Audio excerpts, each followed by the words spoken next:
Hello there, and welcome back to Language Professora. We are moving on from where we left off with our grade 7 literature text, Man from Jamaica's Hills. We're now at chapter 7, Back Home. Let's get into it. Starting with our plot. Frank arrives home late that night and he chats briefly with his father. By the time Frank goes out and about, he realizes that he's missing a few of his friends. Some of them have now left the community. So we can pick up that he has been gone for a little time. You know what I mean? It's more than just a week or so. Because some of his friends, they wouldn't have been able to leave the community in the space of a week like that. You get me? Right. So we just said this, that he's been gone for just a few weeks.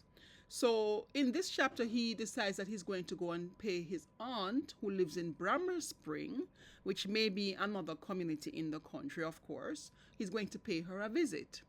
So when he gets there, of course, she's commenting on how much he has grown.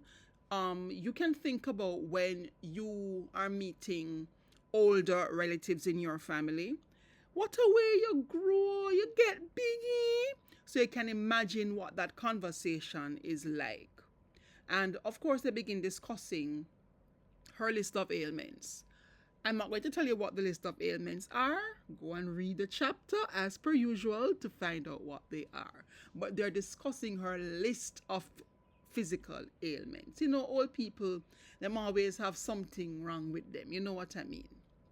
So we're now entering our conflict zone, because Aunt Eliza decides that she wants healing and she has consulted numerous other sources, and she decides to send for this Obia man that she has heard about called Man Pimento. Man Pimento lives in St. Thomas. Now, if you are Jamaican and you hear the words, "May I go to St. Thomas for you," or you're sending to St. Thomas for somebody, you should know as a good Jamaican that St. Thomas is highly associated with Obia, right? So she and Frank have a discussion regarding sending Frank to find Man Pimento for her, to get him to come and to do whatever Obia rituals he needs to do so that she can get healing. On the way to St. Thomas, Frank decides that he's not going all the way to St. Thomas. He's going to instead find somebody who can play the part of the Obia man. And this is where some suspense comes in. Remember, suspense is when they inject that element that you, the reader, is aware of, but other characters are not aware of. And so it's just a matter of time before the other characters find out what is going on. So we have suspense being injected here. So when he decides that he's going to try and find somebody to play the part of Man Pimento, he sees Guinea Pig, who is from Bella Ridge, of course, another neighboring district.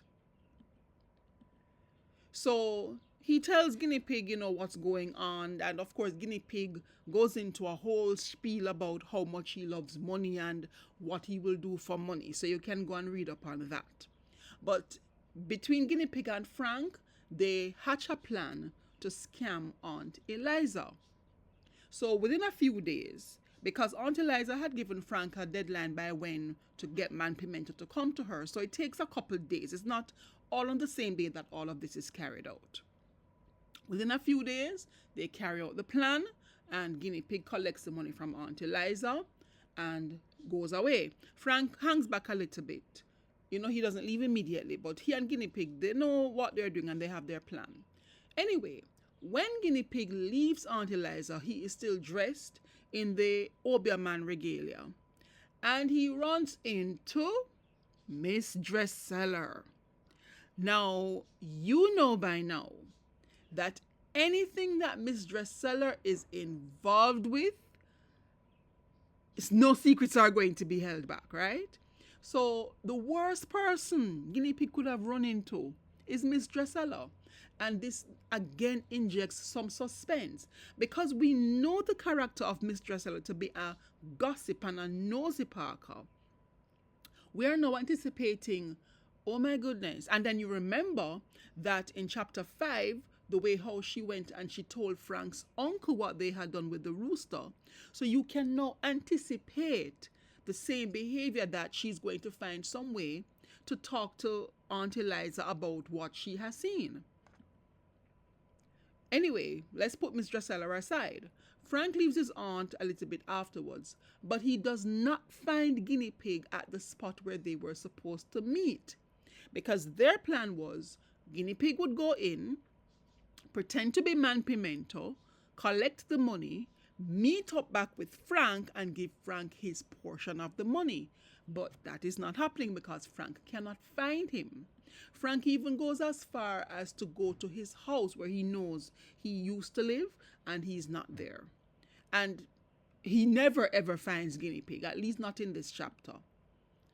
A couple days later now, we come back to Miss Drusilla, and she runs into Aunt Eliza.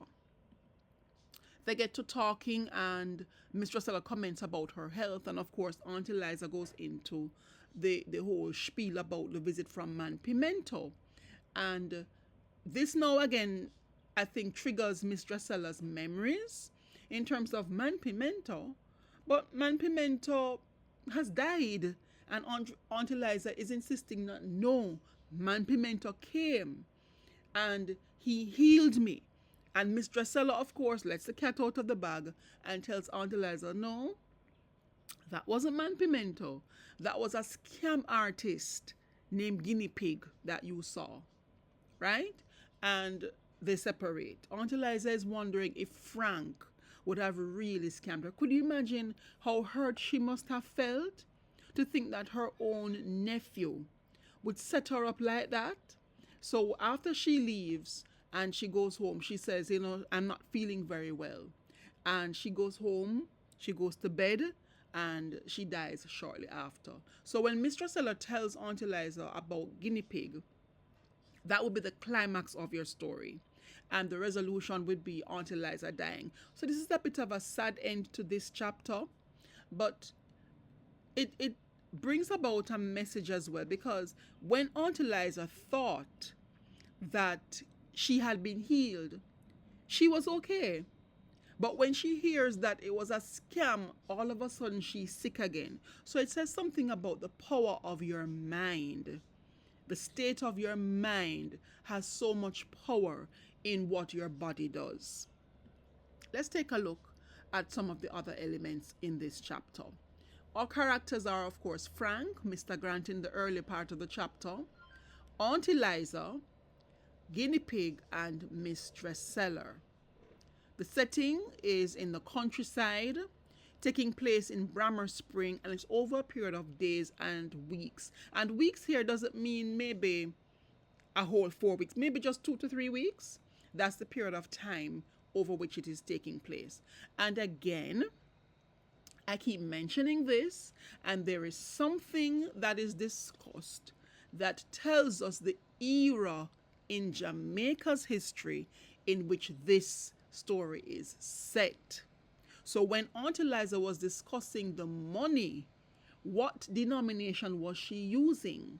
And if you do the research and go back, just do a quick Google search, you will see at what point in time Jamaica was using that kind of money. And that gives you an idea as to the era in Jamaica's history. Then we have our theme of superstition. Obia, of course, coming under that as a sub-theme. And when you look at the different things that were done, it all goes back to superstition. And of course, we have dishonesty/trickery. A couple questions for you. Where did Frank's friends go? We are told that there are 2 possible places that they went. So what are those 2 places that they went? Think about it. It was right in the beginning of, maybe on the first page of the chapter. What 2 attributes of an Obia man did Guinea Pig have? Frank was saying, you know, you would pass for a good Obia man because you have this and you have that. What were the two things that he had? And he was saying that there was a third thing that if he had that as well, it would be more convincing. So because he didn't have that particular trait, how did Frank get guinea pig to gain the third attribute of an Obia man? What did he tell him to do so that he could get that attribute to make the scam really realistic that he's a real Obia man? All right. Frank told Guinea Pig to take 5 things with him. What were those 5 things? And finally, describe the different antics that Guinea Pig went through with Auntie Liza's Obia ritual. In religious education, if you're doing religious education, Obia might come up as one of the different religions or the different religious practices that you could be studying. And a story like this would kind of tie into that curriculum as well. So you can pay some attention to it. And if you happen to be listening to this video and you are not Jamaican, so you don't know what Obia is basically the island version of what you would call witchcraft, so to speak. So that's chapter 7 in a nutshell. Happy reading!